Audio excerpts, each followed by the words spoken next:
बहनों भाइयों, जय श्री राम।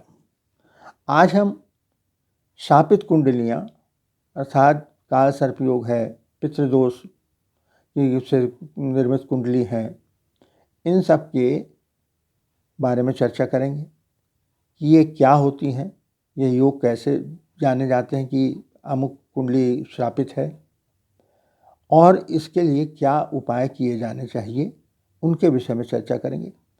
लेकिन इसके पूर्व मैं आपको अपने द्वारा अनुभव की गई एक घटना बताना जरूरी समझता हूँ, जो आपको इसके उदाहरण के रूप में काम आएगी। मेरे एक मित्र हैं, डॉक्टर साहब थे।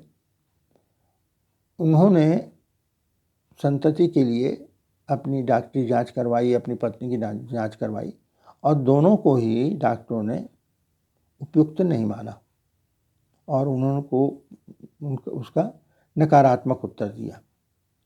ऐसी स्थिति में वो संतति के लिए दुखी तो थे और इसी संबंध में उन्होंने मुझसे भेंट की और अपनी कुंडली दिखलाई। तब मैंने उसमें काल सर्पयोग देखकर उनको त्र्यंबकेश्वर जाने की सलाह दी कि वहाँ वो काल सर्पयोग की शांति करा। वे मेरी सलाह पर गए, उन्होंने पूजा तुरंत कराई और वापस आकर मुझे बताया। उसके बाद उन्होंने मुझसे चर्चा की कि क्या मैं टेस्ट ट्यूब बेबी के लिए कोशिश कर सकता हूँ। उस समय उनकी कुंडली देखकर मैंने कहा कि हाँ, तुमको सफलता मिलेगी। और वो बम्बई गए। बम्बई में भारत की जो प्रसिद्ध गायनेकोलॉजिस्ट हैं, मैं नाम भूल रहा हूँ उनका, तो उनसे उन्होंने संपर्क किया और उन्होंने उनको कहा कि भाई देखो, आप यहाँ जो 1-2 लाख रुपए खर्च कर रहे हैं, उसको आप ये समझ के आइए कि ये पानी में डाल रहे हैं, क्योंकि ज़रूरी नहीं कि आपको सफलता मिले और पूरे भारत के लोग हमारे यहाँ पे आते हैं। तो उसके बावजूद उन्होंने स्वीकृति दे दी। उसके बाद ये लगातार मुझसे संपर्क बनाए रहे और उसके अनुरूप काम करते रहे। और उस बीच में उन्होंने मुझे वहाँ बम्बई से फ़ोन किया कि 5 लोगों का, हम लोग 5 लोग हैं, उनमें से किसी एक का हो सकता है। तो मैंने उनको कहा कि आपका ही होगा, निश्चिंत रहिए। और आश्चर्य की बात कि उनका सफल रहा और उसके बाद उनको कन्या रत्न की प्राप्ति हुई। और यह तो एक सामान्य बात हो गई कि चलिए टेस्ट ट्यूब बेबी से हो गई। लेकिन एक मज़े की बात यह है कि उसके बाद उनको 2 बच्चों की प्राप्ति और हुई, जिसमें एक लड़का और एक लड़की थे। यह सबसे बड़ी आश्चर्यजनक घटना थी खुद मेरे लिए भी कि उनको नॉर्मल डिलीवरी से 2 बच्चे बाद में और मिले। तो ये काल सर्पयोग के कारण इस तरह से चीज़ें होती हैं। इसका आपको एक मैंने उदाहरण पेश किया। इसके अतिरिक्त और भी लोग थे जिनको अपने अपने कामों में सफलता मिली, जो जिसकी वजह से, इन दोषों की वजह से वे अटक रहे थे। तो उनके बारे में बाद में करेंगे। तो मैं पहले आपको बताऊं कि काल सर्पयोग का क्या है, कैसे होता है। काल सर्पयोग हो या शापित कुंडली हो, इसका संबंध राहु से होता है, राहु केतु से। राहु केतु को नाग माना गया है। राहु को नाग का मुख और केतु को उसकी पुच्छ यानी पूंछ माना जाता है। तो काल सर्प योग में जब राहु केतु के एक साइड में से सारे ग्रह आ जाते हैं और दूसरा हिस्सा पूरा खाली रहता है, ऐसी स्थिति में कहा जाता है कि वह काल सर्पयोग की कुंडली है। अर्थात सारे ग्रह नाग की कुंडली के बीच में फंस जाते हैं। यहाँ पर आपको समझना जरूरी है कि राहु और केतु एक दूसरे से हमेशा 7वें घर में बैठते हैं। जैसे मैं आपको यहाँ बताऊँ, यहाँ लग्न है, इस लग्न में अगर राहु है तो इसका 7वां होगा यहाँ, यहाँ पर केतु होगा। मान लीजिए अगर राहु यहाँ है तो उसका 7वां होगा ये, यहाँ से आप गिनिए, यहाँ से आप गिन लीजिए, ये 7वां घर होगा। उसी तरह से अगर यहाँ राहु है तो केतु यहाँ होगा, यहाँ राहु है तो केतु यहाँ होगा, यहाँ राहु है तो केतु यहाँ होगा। इस तरह से 7वें घर में राहु। अब यदि मान लीजिए राहु यहाँ है, केतु यहाँ है, तो शेष सारे ग्रह जैसे सूर्य चंद्र मंगल बुध गुरु शुक्र शनि, वो यदि इस भाग में है तो, और ये भाग पूरा खाली, यहाँ पे कोई भी ग्रह नहीं, तो ऐसी स्थिति काल सर्प योग की कहलाती है। यदि यहाँ पर राहु है, यहाँ पर केतु है, और मान लीजिए यहाँ पर पूरे ग्रह से 7 ग्रह हैं और ये पूरा इधर का खाली है, तो भी काल सर्प योग की होगी। या यहाँ पर पूरे ग्रह हैं और इधर खाली है तो भी काल सर्प योग कहा जाएगा। लेकिन इसके साथ साथ एक चीज़ और है कि मान लीजिए यहाँ पर आपके राहु है, यहाँ केतु है, शेष सारे ग्रह तो हैं, मान लीजिए कोई एक ग्रह यहाँ रह गया, तो उसको कहा जाता है कि आंशिक काल सर्प, वो आंशिक काल सर्प योग कहलाता है। ऐसी स्थिति में भी काल सर्प योग जितना तो नहीं, लेकिन कुछ हदों तक वैसा ही आपको परिणाम देखने में आते हैं। तो इस तरह से आपने समझ लिया कि राहु केतु के एक साइड में पूरे ग्रह हों, चाहे इधर चाहे इधर, तो वो माना जाता है कि राहु केतु ने उन सारे ग्रहों को अपनी कुंडली में समेट के रख लिया है। ऐसी स्थिति में क्या होता है कि मान लीजिए आपके सूर्य चंद्र मंगल बुध गुरु शुक्र शनि ये बड़े पावरफुल हैं, उच्च राशि के हैं, स्वक्षेत्री हैं, दिग्बली हैं, स्थान बली हैं, फिर भी वे अपना अच्छा फल देने में असमर्थ होते हैं, क्योंकि वो तो राहु केतु की कुंडली में फंस गए हैं। तो उनके जो अच्छे फल मिलने चाहिए वो आपको फल नहीं मिल पाते, या उस मात्रा में अच्छे फल आपको नहीं मिल पाते। तो ये इस कारण से उस व्यक्ति को परेशानियों का ज़्यादा सामना करना पड़ता है। यदि मान लीजिए आंशिक काल सर्प योग भी है, तब भी यही स्थिति होती है। एक ग्रह यदि बाहर रह जाए तो भी वो कुछ कर पाने में असमर्थ होता है। अब आते हैं हम शापित कुंडलियाँ। शापित कुंडलियाँ यानी जिसको पितृदोष भी कह सकते हैं आप, कि जैसे उसमें साप होते हैं, सर्प साप, पितृ साप यानी पिता का श्राप, मातृ श्राप यानी माता का श्राप, भ्रात श्राप यानी भाई का श्राप, मातुल श्राप यानी मामा का श्राप, पत्नी श्राप यानी पत्नी का श्राप, और प्रेत श्राप, इसके साथ साथ पिशाच बाधा। इन सब का कारण राहु केतु ही होते हैं। अब वैसे तो अब यदि आप खोज करने जाएंगे कि भाई पितृ श्राप है कि मातृ श्राप है कि पत्नी श्राप है, तो उसके लिए बहुत डिटेल में जाने की आवश्यकता पड़ेगी। लेकिन यदि आपको अपरेंटली देखना हो तो उसको आप इस प्रकार समझिए कि यदि राहु केतु के साथ में सूर्य चंद्र मंगल बुध गुरु शुक्र शनि कोई भी हो, चाहे एक सूर्य हो या सूर्य चंद्र दोनों साथ में हो और उसके साथ में राहु हो, या 3 ग्रह हों एक साथ, उनके साथ में राहु या केतु हो, तो राहु का साथ में होना किसी भी ग्रह के वो शापित कुंडली बनाता है। इसमें भी मंगल राहु का योग,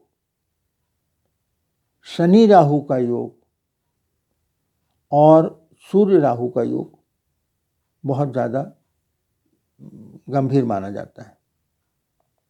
शुक्र राहु के योग से भी पिशाच बाधा पैदा होती है।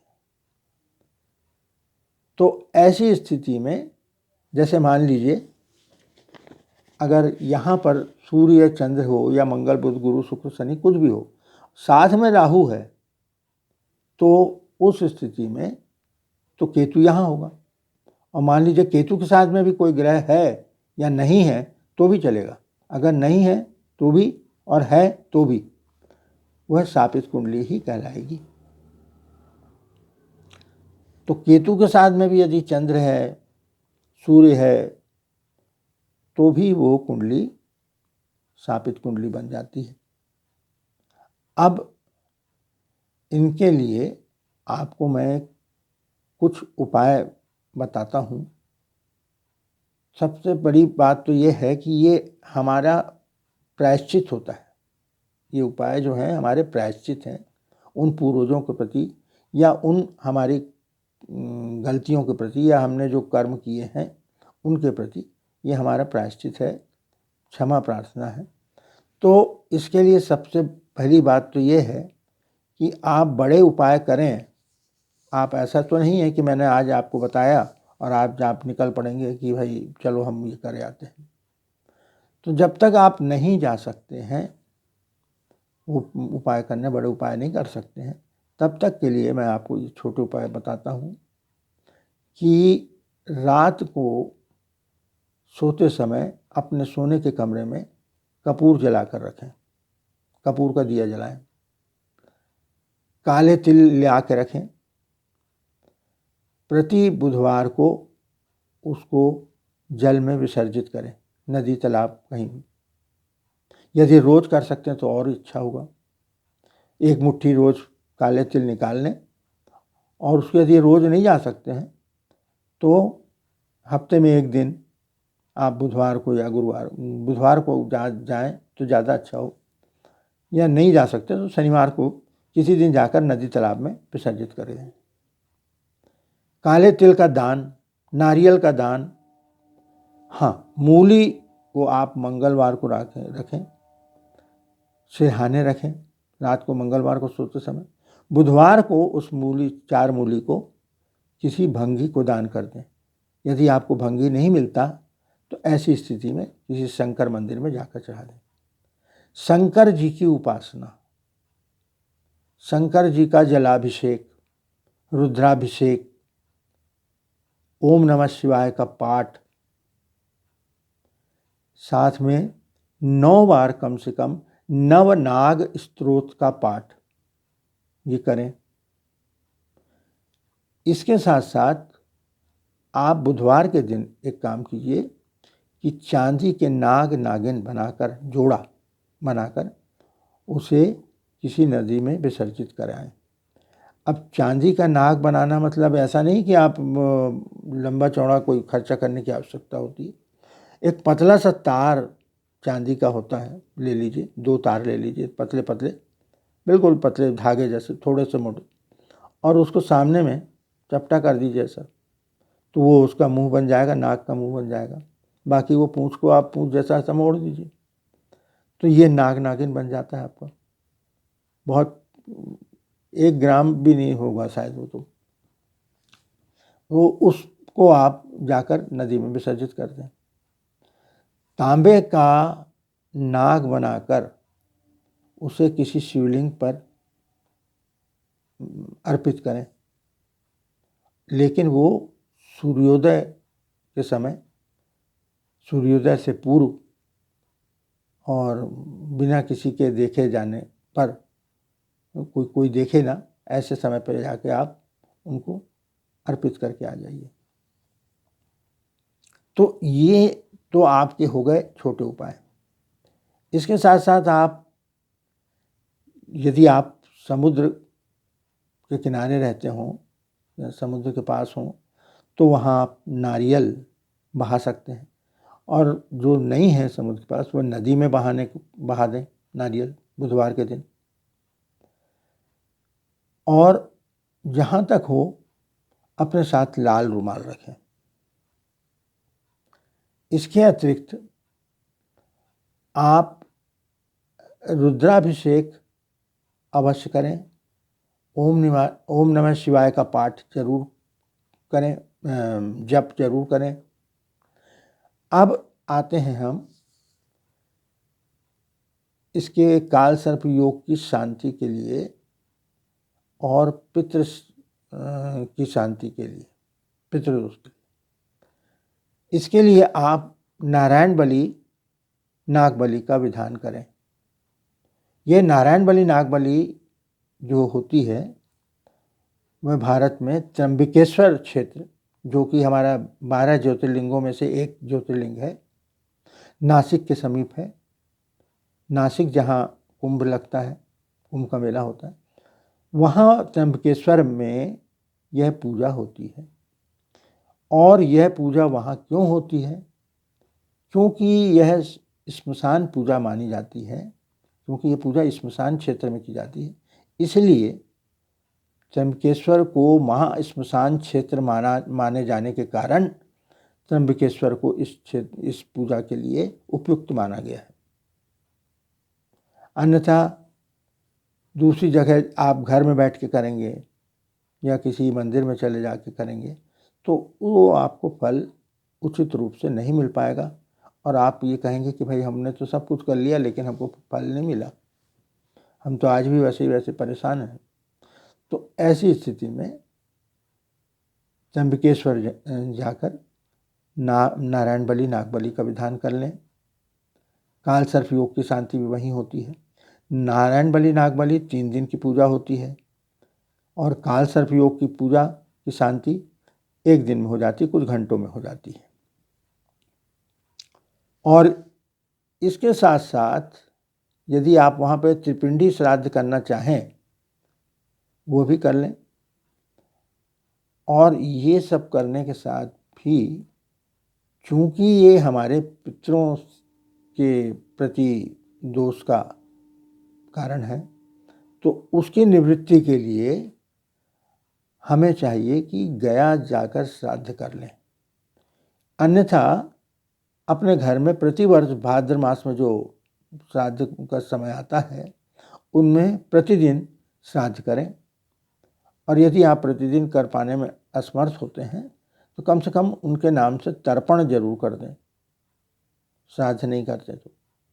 हाँ, इसके साथ साथ यदि आपने गया में श्राद्ध कर लिया तो ये कम से कम इतना हो जाता है कि आपको रोज़ रोज़ अपने हर साल श्राद्ध घर पर करने की, विशेष रूप से बड़ा आयोजन करने की आवश्यकता नहीं, केवल तर्पण करने से भी काम चल सकता है।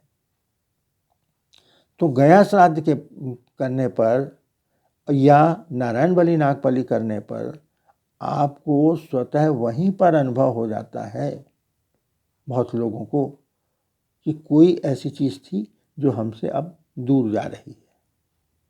बहुतों ने मुझको इस तरह की बातें बतलाई कि हमने ऐसा अनुभव किया कि हम बिल्कुल, हमारा शरीर हल्का हो गया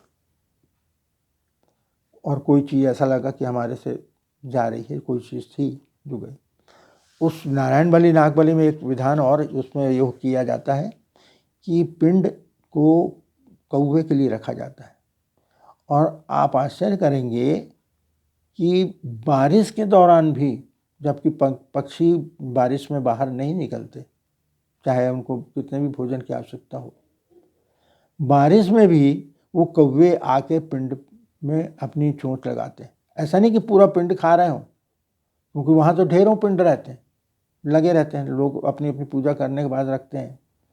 तो यदि उस काक ने यानी कौवे ने आपके पिंड पर स्पर्श कर दिया, अपनी चोंच लगा दी, तो मतलब ये समझिए कि आपकी पूजा स्वीकृत हो गई पितृ के द्वारा, ये माना जाता है। और यदि मान लीजिए आपको कौवे ने नहीं लगाई चोंच, तो आप 11 प्रदक्षिणा करने की शंकर जी की आप वहाँ पे कर लीजिए, विनती कर लीजिए, अपना संकल्प ले लीजिए, तो आपको काक स्पर्श कर ही देता है। तो ये आप विधान कर लेंगे तो निश्चित रूप से आपको लाभ की प्राप्ति होगी।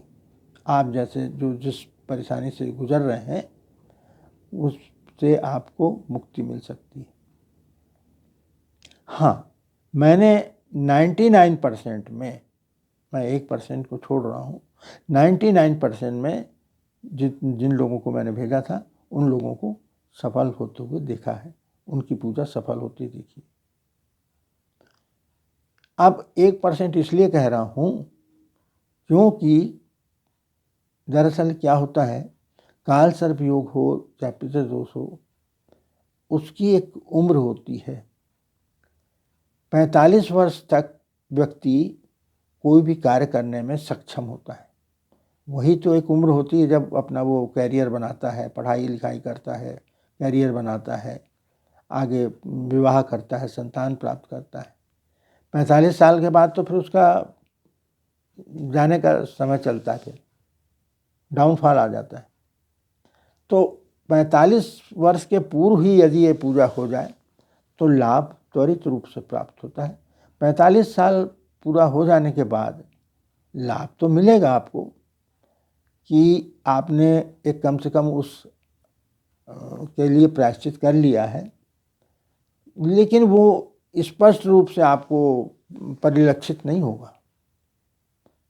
हाँ, मगर जो जैसे किसी का मान लीजिए 20-25 साल की उम्र है, 30 साल की उम्र है, तो वो जाके करता है तो उसको स्पष्ट, जैसे मैंने आपको डॉक्टर साहब का उदाहरण दिया था कि उन्होंने समय पर करा लिया तो उनको प्राप्ति हो गई। अब यदि वही लेट करके जाते तो उनको शायद वो फल प्राप्त नहीं होता। तो इसी तरह से ये जो काल सर्प योग है या पितृदोष है, इन दोनों ही स्थितियों में आपको ये श्राद्ध करना अति अनिवार्य है। बेहतर हो कि आप नारायण बलि, नाग बलि भी करा लें और गया श्राद्ध भी कर लें, तो निश्चित ही रूप से आप कम से कम अपने उस ऋण से तो मुक्त हो जाएंगे जो पितृ का आपके ऊपर ऋण है। उन कर्मों से तो आप निवृत्त हो जाएंगे। देखिए, केवल ज्योतिष शास्त्र ही नहीं, वैद्यक शास्त्र, आयुर्वेद शास्त्र में भी इन उपायों का विधान है। किसी बीमारी पे, कई गंभीर बीमारियां होती हैं, जब वैद्य को समझ में आता है तो वो भी कहते हैं कि जाके आप ये फलाना विधान कर लीजिए। उसमें भी इस बात का वर्णन किया गया है। तो मैंने आपको आज शापित कुंडलियों के कारण बताए और उनके उपाय भी बताए कि किस तरह शापित कुंडलियाँ होती हैं। आज के लिए इतना ही, मगर जाते जाते मैं आपसे फिर से एक बार निवेदन कर रहा हूँ कि भाई आप लोग लाइक, शेयर, सब्सक्राइब ज़रूर करें। इसमें कोई पैसा नहीं लगना है भाई, इसमें आपको लाभ ही होगा। धन्यवाद। जय श्री राम।